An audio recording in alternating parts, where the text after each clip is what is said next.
Hello and welcome to Whence, a Freemasonic podcast featuring research papers and discussions related to Freemasonry.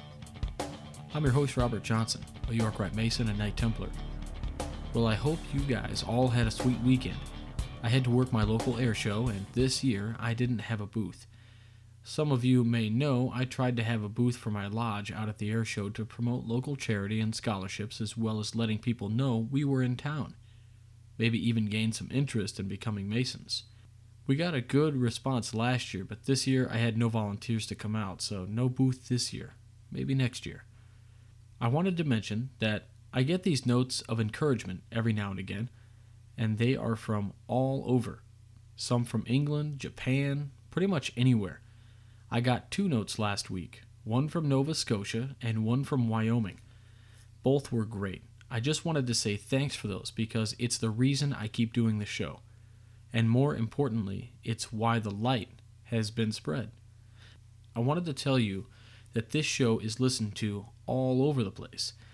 I get statistics from the people who host my files, and I can break it down into countries even.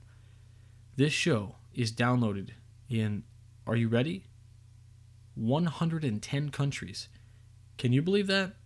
I was dumbfounded when I found out. It's pretty awesome, and it's all thanks to the continued support from the listeners, the supporters, and all the brothers and fellows out there who listen to the show and keep an active mind on Freemasonry and continue to promote Freemasonry throughout the world. So thanks very much. Sometimes people say to me, tell everyone at the show thanks.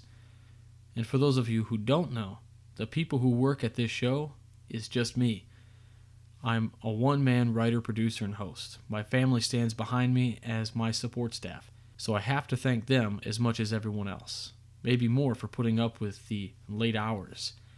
But like I said, thanks to all with the encouraging notes and the listeners. I do this for all the brothers and for all the folks out there who are interested in Freemasonry.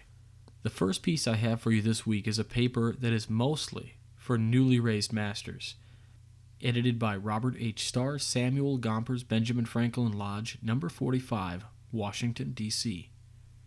You have now received the 3 symbolic degrees of ancient craft masonry, and I hope soon such instruction in the work of those degrees as well will enable you to pass a creditable examination therein whenever you should visit lodges in this or other jurisdictions throughout the world where you are unknown and cannot be vouched for as a Mason. You have also received, I hope, through the lodge system of Masonic education prescribed by our Grand Lodge, an appreciation of the lessons we are trying to teach and are versed, at least to some extent, in the history, traditions, laws, customs, and usages of the craft.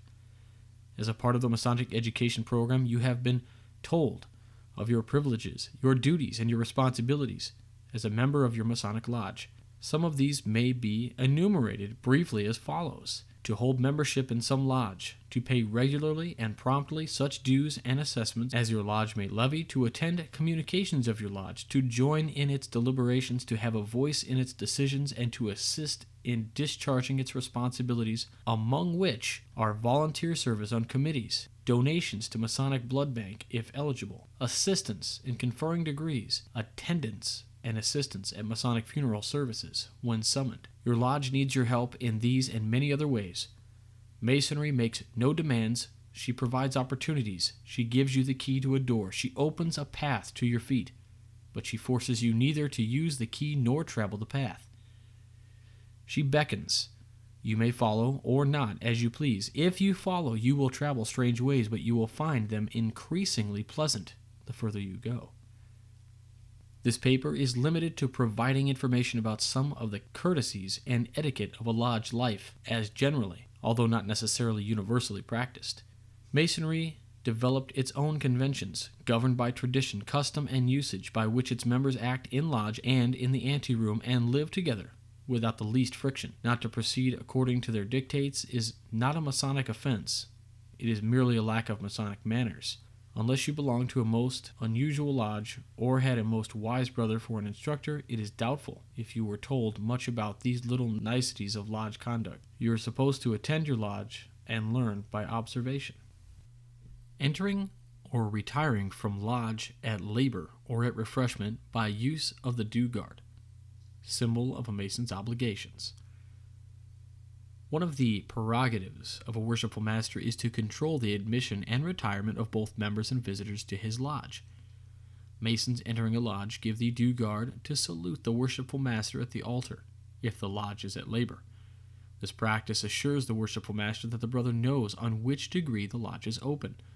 A brother making a wrong sign can be instructed immediately. He can readily determine this before giving the due guard by observing how the square and compasses are placed upon the Holy Bible on the altar.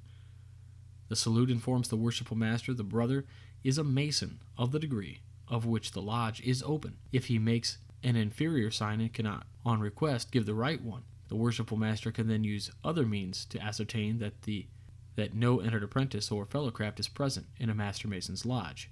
The salute is a silent assurance to the worshipful master, and through him to the brethren, I remember my obligations. Brethren give a similar salute to the worshipful master at the altar upon retiring in order to get permission to leave. No one can enter or leave a lodge room while a lodge is at labor without permission.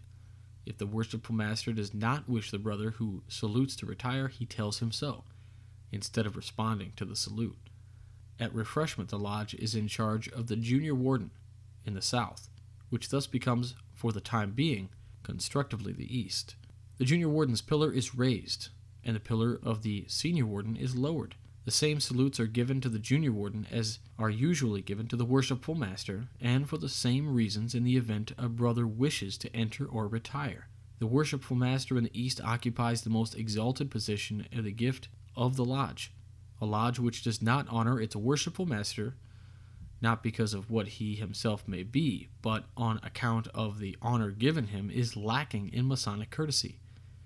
The position he occupies, not the man himself, must be given the utmost respect if the traditions of the fraternity are to be observed. It is therefore to the worshipful master, not to John Smith, who happens to be the worshipful master, that you offer a salute when you enter or retire from lodge. Like any other salute, this may be done courteously and as if you meant it, or perfunctorily, as if you did not care. The man who puts one finger to his hat brim when he speaks to a woman on the street compares poorly with his well-bred neighbor who lifts his hat. Taking the hat off is the modern remains of an ancient custom of knights who removed their helmets in the presence of those they felt their friends, and thus, before they wished to honor by showing that they trusted them. A man removes his hat before a woman to show his respect. Touching the brim is but a perfunctory salute. Similarly, the salute to the worshipful master is your renewed pledge of fealty and service, your recognition before all your assembled brethren of your obligations. It is performed before the worshipful master on the altar to show him your veneration for his authority, your respect for all of that for which he stands. To offer your salute as if you were in a hurry, too lazy properly to make it, or bored with its offering, is to be Masonically a bore. Moreover, brethren should not approach the altar with bundles or papers in hand. Some lodges permit smoking during business meeting. Even here, however, a brother is not too respectful who makes a solemn salute to the worshipful master before the altar with a cigarette or cigar either in his mouth or in his hand. Addressing the lodge. In addressing the lodge for any purpose, a brother speaks to the worshipful master. The worshipful master is the lodge. A brother stands to order when addressing the chair, gives a salute, due guard, and penal sign, and begins speech only after the worshipful master's recognition. A brother does not turn his back to the worshipful master to address the lodge without permission from him. He who seconds a motion rises and salutes when doing so. No brother should ever sit while speaking. Moreover, the spectacle of two brethren on their feet at the same time arguing over a motion, facing each other and ignoring the worshipful master, is not one which any worshipful master should permit. But it is also one which no worshipful master should have to prevent. Failure to obey the gavel at once is a grave discourtesy. The worshipful master is all-powerful in the lodge. He can put or refuse to put any motion. He can rule any brother out of order on any subject at any time. He can say what he will and will not permit to be discussed. Brethren who think him unfair, arbitrary, unjust, or acting illegally have redress. The Grand Lodge can be appealed to on any such matter, but in the lodge the gavel emblem of authority is supreme. When a brother is rapped down, he should at once obey without further discussion. It is very bad manners to do otherwise. Indeed, it is close to the line between bad manners and a Masonic offense. Advancement. If an officer is absent, the officers below his station do not necessarily each move up a chair. There is no advancement by right for any office except that of Worshipful Master. The Worshipful Master fills any vacancy by temporary appointment. In the absence of the Worshipful Master, the Senior Warden presides. In the absence of both the Worshipful Master and Senior Warden, the Junior Warden presides. The Worshipful Master may ask a past master or any brother he believes qualified to fill a temporary vacant chair. Altar and East. Except in procession during a degree, it is practically universal that the brethren do not pass between the altar and the East in a lodge at labor. Why? This courtesy is rooted in the thought that the Worshipful Master should have the great lights constantly in view. In theory, the Holy Bible square and compasses on the altar are dedicated to God, the Master and the craft, and are in the charge of the Master. He draws inspiration from the great lights on the altar to preside over the lodge, and therefore at no time should his view of them be interrupted. This custom is but a pretty courtesy, but it is rooted in a fundamental conception of the craft, that the altar is the center of masonry, and that from it, and the great lights it bears, flow all there is of Masonic inspiration, truth, and light. Altar and lesser lights. You have observed that in our jurisdiction the lesser lights are placed in a triangular form about the altar. It is customary not to walk between the altar and the light. The theory that the altar and the three lights about it represents the sanctum sanctorum, or Holy of Holies, of the original tabernacle in the wilderness. Into this the high priest could go, but only to return the same way. Brethren enter this symbolic representation in the lodge room, but do not use it as a passageway by passing through it. Altar and West. In passing from south to the north side of the lodge at the labor, or vice versa, between the altar and the Senior Warden in the west, a brother should look to the east and give the penal sign of the degree of which the lodge is open. Aprons. Brethren who respect the formalities for their lodge will not enter it undressed, that is, without their apron, or while putting on that apron. Aprons should be put on before entering the lodge room. When, as sometimes happens on big nights, there are not enough aprons, a handkerchief may be tucked into the belt to take its place. The spectacle of a late brother hurriedly entering the lodge room at the last moment, tying on his apron as he approaches the altar, is much on a par with a member of a church entering while putting on his collar and tie. As you have already learned, the use of the apron is extremely old, not as with the operative masons, as a protector of clothing and body against tools and stone, but as a badge of honor. In all times and climes, it has been a badge of distinction. It is as such that a mason wears it. The material of the Masonic apron, lambskin, is a symbol of innocence, as the lamb has always been. It is a courtesy much appreciated by all tilers. If brethren leaving the lodge room lay their aprons neatly in a pile, or in the apron box, instead of dropping them anywhere for the tiler to pick them up and put away. Balloting.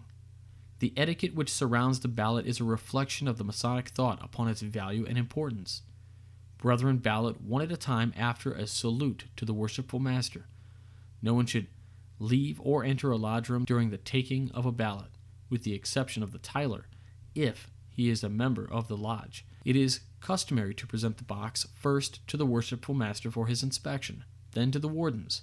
The three principal officers ballot without leaving their seats. In some lodges the box is passed also to all officers and past masters. What is customary is good manners. It is gentle courtesy for the master to ask the tiler to enter and vote, his place being taken by another meanwhile. This is properly done after all but the tiler have voted. In all grand jurisdictions, the ballot on candidates is secret and inviolable.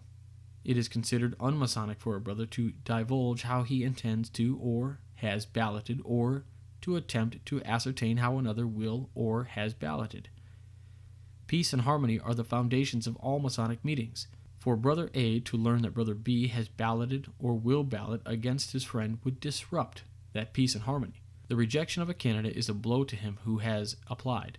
If everyone knew who had cast the black cube, the rejected man might speedily learn and cause of friction in the profane world would then have come out of a Masonic lodge. It is the duty of every member present to vote, and the worshipful master may oblige him to do so.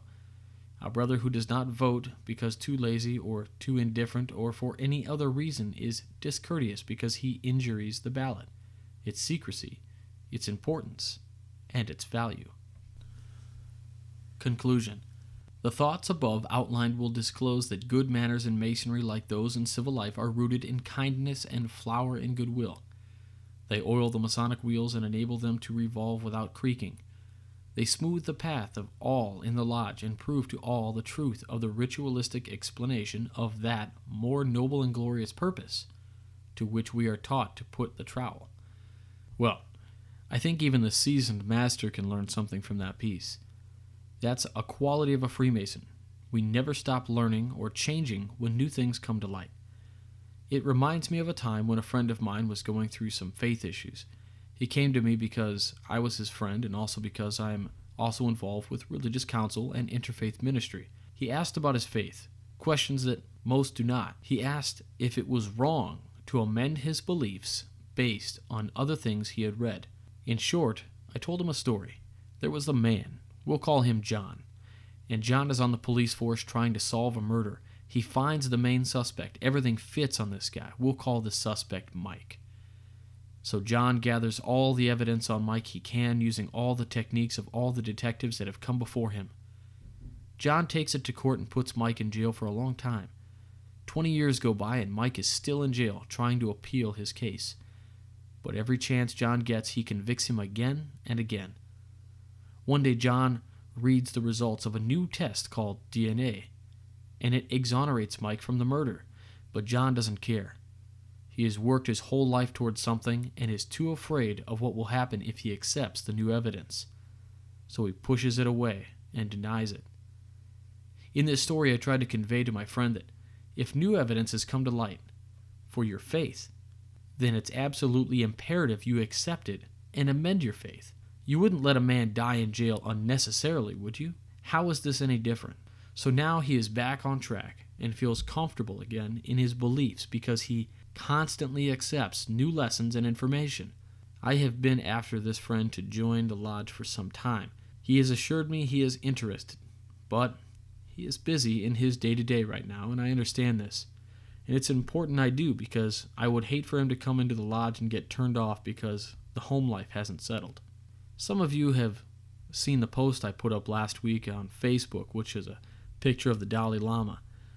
And I'm not sure if the Dalai Lama actually said it, but the quote on the picture was, "If science proves some part of Buddhism to be wrong, then Buddhism will have to change." Things like that bring about thoughts. In some people, they get scared that you're taking away their God. But in actuality, it just makes God that much bigger. This week's famous Freemason is John Brown, May 9th, 1800 to December 2nd, 1859. Militant American abolitionist John Brown's raid on the federal arsenal at Harper's Ferry, Virginia in 1859 made him a martyr to the anti-slavery cause and was instrumental in heightening sectional animosities that led to the American Civil War. He joined a local Masonic lodge, though he later quit the Masons after he became embroidered in a scandal surrounding the disappearance of William Morgan. His son, Brother John Brown Jr., is reputed to have been a Freemason, and he is also claimed to have been buried with Masonic honors. Raised May 11th, 1824, Hudson Lodge, number 68, Hudson, Ohio. That's it for this week. Remember to check out the Facebook page and follow on Twitter at Whence. Go directly to the website, wcypodcast.com, for links to everything like our show apps, which let you listen streaming rather than syncing. We're also on Stitcher Smart Radio, which has a new feature. You can download an episode and listen in airplane mode if you want.